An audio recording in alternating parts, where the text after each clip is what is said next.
হয় না ভাই, ভিউ ব্যবসা হয় না। একদিকে কেন, কোনো অপমান করেননি আপনি, সদা সত্য। কিন্তু আপনার মনে এটা পড়ছে না, ছবি ছিঁড়া কি ভুল নয়? ছবিতে চর মারা কি ভুল নয়? ধর্মীয় জায়গায় খারাপ কিছু যারা বাজে ব্যক্তিগণ করেছে, তাদের মনুষ্যত্ব বলতে কিছু নেই। এরা মনে করেন কীট পতঙ্গ থেকেও জঘন্য। তীব্র নিন্দা জানাই তার জন্য। কিন্তু আপনি বুঝাতে গিয়ে ছবি ছিঁড়লেন, তার জন্য তো ইচ্ছে করে ধর্মের উপর আঘাত করলেন। তারপরে এই ছবিটা দেখেন, এটা নিয়ে বলছেন না কেন? তারপরে এই ভিডিওটা দেখুন, এগুলা দেখুন। ছবি না ছিঁড়ে কি উত্তর দেওয়া যেত না? এমপি মন্ত্রীর সাথে স্রষ্টাকে তুলনা দেওয়া কি ধর্ম অবমাননা নয়? ওনারা কি স্রষ্টা ছাড়া? বলুন, ধর্মীয় জায়গায় এমপি কে মন্ত্রীকে সবাই সমান। হিন্দু শব্দটা আপনি আজ থেকে মুখে আনা বন্ধ করুন। কেন জানেন? ভিউটা একটু বেশি আসবে।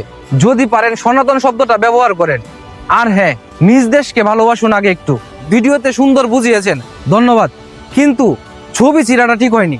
একটা কথা বলি, কুকুর যদি কামড় দেয় তাই বলে আপনিও কুকুর হবেন?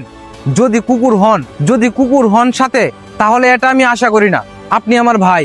আমার কথাগুলা যারা বুঝতে পারছেন তাদের ধন্যবাদ। আর যারা মূর্খ তারাই কমেন্ট বক্সে এসে গালাগালি করবে। আর না বুঝে উল্টাপাল্টা কথা বলবেন না। ভুল ধরিয়ে দিন আমার। তবে এত কমেন্টের মাঝে একটা কমেন্ট, সে সত্যটা বুঝতে পেরেছে। সে ভাই যে ধর্মের হোক, বুঝতে এটা শিখেছি আমি আপনি মানুষ। দেখুন, যে জায়গার কথা বলছেন তারা অত্যাচার হয়েছে। ধন্যবাদ। ভিডিওগুলা খেয়াল করলে বুঝতে পারবেন। ভুল কিছু বললে মাফ করবেন, ধন্যবাদ। প্রশাসনকে বলবো, দেবতার ছবি চিরা যদি আইনের ভিতর না পড়ে, তাহলে তার শাস্তি কামনা করি না। আর যদি পড়ে, তার শাস্তি চাই এমন কাজের জন্য। ধন্যবাদ সকলকে।